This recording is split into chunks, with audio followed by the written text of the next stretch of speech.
എല്ലാവർക്കും എൻ്റെ പുതിയൊരു വീഡിയോയിലേക്ക് സ്വാഗതം. PM കിസാൻ സമ്മാൻ നിധിയുടെ 21ാമത്തെ ഗഡു വിതരണം ഇന്നലെ ആരംഭിച്ചു. അപ്പോൾ എല്ലാവർക്കും തുക അക്കൗണ്ടുകളിൽ എത്തിയെന്ന് ഞാൻ വിശ്വസിക്കുന്നു. അപ്പോൾ കുറേ ആൾക്കാർക്കൊക്കെ ഇന്ന് രാവിലെയൊക്കെയായിട്ട് തന്നെയാണ് തുക അക്കൗണ്ടിൽ എത്തിയത്. അത് ചില ബാങ്കുകളുടെ പ്രശ്നം കൊണ്ട് തന്നെയാണ് താമസിച്ച് നമുക്ക് തുക അക്കൗണ്ടിൽ ക്രെഡിറ്റ് ആവുന്നത്. അപ്പോൾ ഇനിയിപ്പോഴും തുക ലഭിക്കാത്തവരുണ്ടെങ്കിൽ, ഇനിയിപ്പോൾ നാളെ രാവിലെയൊക്കെ ആയിട്ട് തുക ലഭിക്കാത്തവരുണ്ടെങ്കിൽ നിങ്ങൾ നിങ്ങളുടെ സ്റ്റാറ്റസ് ഒന്ന് പരിശോധിച്ച് നോക്കുക. അവിടെ എന്തെങ്കിലും മാറ്റങ്ങൾ സംഭവിച്ചിട്ടുണ്ടോ, നിങ്ങളെ ഇന്നെലിജിബിൾ ആക്കിയിട്ടുണ്ടോ, നിങ്ങളെ ബ്ലോക്ക് ചെയ്തിട്ടുണ്ടോ എന്നൊക്കെ ഉള്ളത് പൂർണ്ണമായിട്ടൊന്ന് പരിശോധിച്ച് നോക്കുക. അപ്പോൾ ഇന്ന് വൈകുന്നേരമൊക്കെ ആയിട്ട് തന്നെ ഇനി ആർക്കെങ്കിലുമൊക്കെ ലഭിക്കാനുണ്ടെങ്കിൽ അവർക്കെല്ലാം പൂർണ്ണമായിട്ട് തന്നെയും അക്കൗണ്ടുകളിലേക്ക് ലഭിക്കും. നാളെയൊക്കെ തന്നെയും നിങ്ങൾ ലഭിക്കാത്തവർ സ്റ്റാറ്റസ് ഒന്ന് പരിശോധിക്കുക. നിങ്ങളെ ബ്ലോക്ക് ചെയ്തിട്ടുണ്ടോ, ഇന്നെലിജിബിൾ ആക്കിയിട്ടുണ്ടോ എന്നുള്ള കാര്യങ്ങളൊക്കെ നോക്കുക. കാരണം നിരവധി ആൾക്കാരെ ഇതിനകത്തുനിന്ന് പുറത്താക്കിയിട്ടുണ്ട്. അപ്പോൾ ആ ഒരു പുറത്താക്കാൻ വേണ്ടിയിട്ട് തന്നെയാണ് പഴയ ലിസ്റ്റ് കൊണ്ടുള്ള വിതരണമാണ് ഇത്തവണ നടത്തിയത്. 20ാമത്തെ ഗഡു കിട്ടിയ ആ ഒരു ലിസ്റ്റ് പ്രകാരം തന്നെയാണ് ഈ പ്രാവശ്യം വിതരണം നടത്തിയത്. അതുകൊണ്ട് തന്നെ പുതിയതായിട്ട് ആപ്ലിക്കേഷൻ കൊടുത്ത് അപ്രൂവൽ ആർക്ക് ലഭിച്ചിട്ടില്ല. എല്ലാ കാര്യങ്ങളും കറക്റ്റാക്കി വെച്ചിട്ടുള്ളവർക്ക് ഈ തുക ലഭിച്ചിട്ടില്ല. നിങ്ങൾക്ക് ഒട്ടും വൈകാതെ തന്നെ PM കിസാൻ സമ്മാൻ നിധിയുടെ നിങ്ങളുടെ തുകയെല്ലാം നിങ്ങളുടെ അക്കൗണ്ടിലേക്ക് ക്രെഡിറ്റ് ആവുന്നതാണ്. അതിനെ കുറിച്ച് വെയിറ്റ് ചെയ്യുക. പുതിയ ലിസ്റ്റ് അപ്ഡേറ്റ് ആവേണ്ടതുണ്ട്. അതുപോലെ തന്നെ PFMS നമുക്ക് നിലവിൽ ഓപ്പൺ ആവണം. ഈ PFMS ഓപ്പൺ ആയെങ്കിൽ മാത്രമേ പേയ്മെന്റ് ലിസ്റ്റ് നമുക്ക് പുതുതായിട്ട് അപ്ഡേറ്റ് ആവത്തുള്ളൂ. അതുകൊണ്ട് തന്നെയാണ് PFMS ഇപ്പോൾ അവിടെ ഓഫ് ചെയ്ത് വെച്ചിരിക്കുന്നത്. പുതിയ പേയ്മെന്റ് ലിസ്റ്റ് അപ്ഡേറ്റ് ആവുന്ന സമയത്ത് തന്നെ PFMS നമുക്ക് അവിടെ ഓപ്പൺ ആവും. നമ്മുടെ എല്ലാ സ്റ്റാറ്റസ് നമുക്ക് അവിടെ ചെക്ക് ചെയ്ത് നോക്കാനായിട്ട് സാധിക്കും. നമ്മുടെ പേയ്മെന്റ്സ് വിടുന്നതനുസരിച്ച് തന്നെ ഓരോ തുക വീതം 2000 വീതമായിരിക്കും നമുക്ക് ബാങ്കിലേക്ക് നിക്ഷേപിക്കുന്നത്. അതിന്റെ എല്ലാ ഡീറ്റെയിൽസും നമുക്ക് PFMS വഴി കാണാനായിട്ട് സാധിക്കും. അപ്പോൾ അതുകൊണ്ട് തന്നെയാണ് PFMS ഇപ്പോൾ ഓഫ് ചെയ്ത് വെച്ചിരിക്കുന്നത്. പഴയ രീതിയിലുള്ള വിതരണം ആയതുകൊണ്ട് തന്നെയാണ്.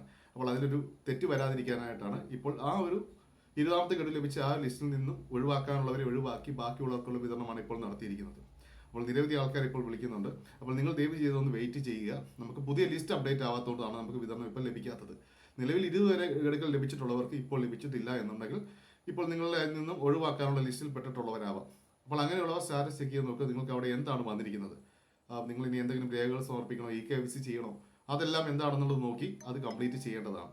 അതുപോലെ തന്നെ പുതിയ ആപ്ലിക്കേഷൻ കൊടുക്കാൻ ആഗ്രഹിക്കുന്നുണ്ടെങ്കിൽ എത്രയും വേഗം പുതിയ ആപ്ലിക്കേഷൻ കൊടുക്കുക.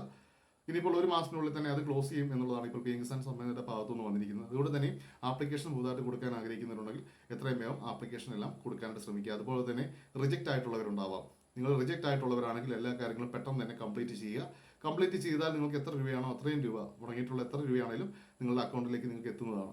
ഇപ്പോൾ നിലവിൽ പുതിയ ലിസ്റ്റ് അപ്ഡേറ്റ് ആവാത്തതുകൊണ്ടാണ് നമുക്ക് ഈ പ്രശ്നങ്ങളൊക്കെ വന്നിരിക്കുന്നത്. എന്തായാലും ഇതിപ്പോൾ റീഓർഡർ ചെയ്ത് എല്ലാം പഴയ രീതിയിൽ തന്നെ PM കിസാൻ സമ്മാൻ നിധിയുടെ വെബ്സൈറ്റ് ഓപ്പൺ ആവുന്നതാണ്. അതുപോലെ തന്നെ PFMSും ഓപ്പൺ ആവുന്നതാണ്.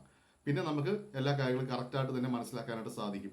അതുപോലെ തന്നെ നിരവധി പേർക്ക് ബാങ്ക് റിജക്റ്റ് ആയിട്ട് പേയ്മെന്റ്സ് മുടങ്ങിയിട്ടുള്ളവരുണ്ട്. നമ്മളത് സ്റ്റാറ്റസ് ചെക്ക് ചെയ്ത് നോക്കുമ്പോൾ ബാങ്ക് റിജക്റ്റ് ആണ്. ഞാൻ നേരത്തെ തന്നെ പറഞ്ഞതാണ് നിങ്ങൾ ബാങ്ക് ഒന്ന് പരിശോധിക്കണം എന്നുള്ളത്. അപ്പോൾ അത് പരിശോധിക്കാത്തതുകൊണ്ട് തന്നെയാണ് ഇപ്പോൾ ഈ പ്രാവശ്യം റിജക്റ്റ് ആയിട്ടുള്ളത്. അപ്പോൾ അത് ബാങ്ക് റിജക്റ്റ് ആണെങ്കിൽ അതൊന്നും കൂടെ റീ അപ്ഡേറ്റ് ചെയ്ത് കൊടുത്ത് നിങ്ങളുടെ ബാങ്ക് അപ്ഡേറ്റ് ചെയ്ത് ആക്റ്റീവ് ആക്കേണ്ടതാണ്. ഓക്കെ, അപ്പോൾ ഇതൊക്കെയാണ് ഇപ്പോൾ നമുക്ക് വന്നിരിക്കുന്ന അപ്ഡേഷൻ. അപ്പോൾ നിങ്ങൾ എല്ലാവരും എല്ലാ കാര്യങ്ങളും സ്റ്റാറ്റസ് ചെക്ക് ചെയ്ത് നോക്കി പരിശോധിച്ച് ആരെയൊക്കെ പുറത്താക്കി എന്നുള്ള കാര്യം ഉറപ്പ് വരുത്തുക. അവിടെ എന്ത് നിങ്ങൾക്ക് ചെയ്താൽ തിരിച്ചെത്താം എന്നുള്ളതും അവിടെ തന്നെ പറഞ്ഞിട്ടുണ്ടാവും. അതനുസരിച്ച് അതെല്ലാം ക്ലിയർ ചെയ്യുക. അതുപോലെ തന്നെ ബാങ്കിൽ എന്തെങ്കിലും മാറ്റങ്ങളുണ്ടെങ്കിൽ ബാങ്കൊക്കെ പെട്ടെന്ന് അപ്ഡേറ്റ് ചെയ്തോളൂ. കാരണം പുതിയ ലിസ്റ്റ് വരുമ്പോൾ ബാക്കിയുള്ളവർക്കെല്ലാം പേയ്മെന്റ്സ് വീണ്ടും കയറുന്നതാണ്. അപ്പോൾ എൻ്റെ വീഡിയോ ഇഷ്ടമായെങ്കിൽ സബ്സ്ക്രൈബ് ചെയ്യാനും ലൈക്ക് ചെയ്യാനും മറക്കരുത്. താങ്ക്